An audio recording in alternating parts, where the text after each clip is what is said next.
Shirt inset ചെയ്യണം. Shirt inset ചെയ്യും. തന്റെ ടൈ എവിടെ? വിനോദ്, ഞാൻ ചോദിക്കുന്നത് തന്നോടാണ്, തന്റെ ടൈ എവിടെ എന്ന്. അതങ്ങനെ പണ്ടത്തെ സ്വഭാവം തന്നെയല്ലേ കമ്പനിയിൽ വന്ന് താൻ കാണിക്കത്തുള്ളൂ. ഇതൊരു റെപ്യൂട്ടഡ് കമ്പനിയാണ്. തോന്നിയ പോലെ ഒന്നും ഈ കമ്പനി പറയാൻ ഞാൻ സമ്മതിക്കത്തില്ല. ഒരു മിനിറ്റ്.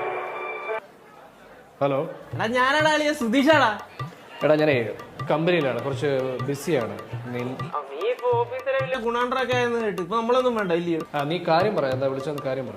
ഒന്നുമില്ല, നമ്മളിങ്ങനെ മണിയില്ല വെറുതെ ഇരിക്കില്ലേ. അതിന് നമ്മുടെ പോസ്റ്ററിലെ പഴയ നമ്മള് കുറെ ഫോട്ടോ എടുത്തില്ലായിരുന്നു? അയ്യോ, അത് നമ്മളിങ്ങനെ മാറ്റി മാറ്റി കണ്ടോണ്ടിരുന്നപ്പോൾ അയ്യോ നിന്റെ ഒരു കിടലും ഫോട്ടോ ഉണ്ടായിരുന്നു എടുത്ത്. അയ്യോ, അത് കണ്ടപ്പോ എനിക്ക് അപ്പൊ തന്നെ നൊസ്റ്റ് അടിച്ച് ഞാൻ അപ്പൊ ഫേസ്ബുക്കിൽ അങ്ങ് ഇട്ട്.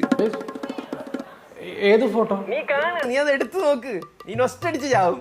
ഇപ്പൊ തന്നെ 10-700 ലൈക്കും 52 ഷെയറും ഒക്കെ പോയിട്ടുണ്ട്. നമ്മുടെ പിള്ളേരെയൊക്കെ ടാഗ് ആയിട്ടുണ്ട് കേട്ടോ. നീ അതെടുത്ത് കാണു കേട്ടോ. നിങ്ങളെ മുതലാളിയൊക്കെ കമന്റ് അടിച്ചിട്ടുണ്ട്. ശരിയെന്നാ, ഓക്കെ.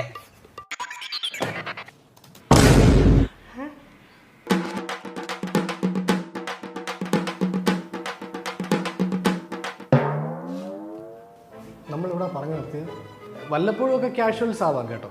നമ്മൾ നമ്മളെന്തോ ആയിക്കോട്ടെ, പക്ഷെ പ്രസന്റ്ലി നമ്മൾ നമ്മളായി തന്നെ ഇരിക്കുക. പണ്ടത്തെ നമ്മളെ വിട്ടേക്ക്. പിന്നെ 2-3 ദിവസത്തേക്ക് എല്ലാവരും ഫേസ്ബുക്കും കാര്യങ്ങളൊന്നും യൂസ് ചെയ്യാത്ത മാക്സിമം കമ്പനിയിൽ തന്നെ കോൺസെൻട്രേറ്റ് ചെയ്യും. ഏത് മനസ്സിലായി? ഒക്കോളൂ. നിനക്ക് മതിയായില്ലേടാ ചൊറിയും പട്ടി.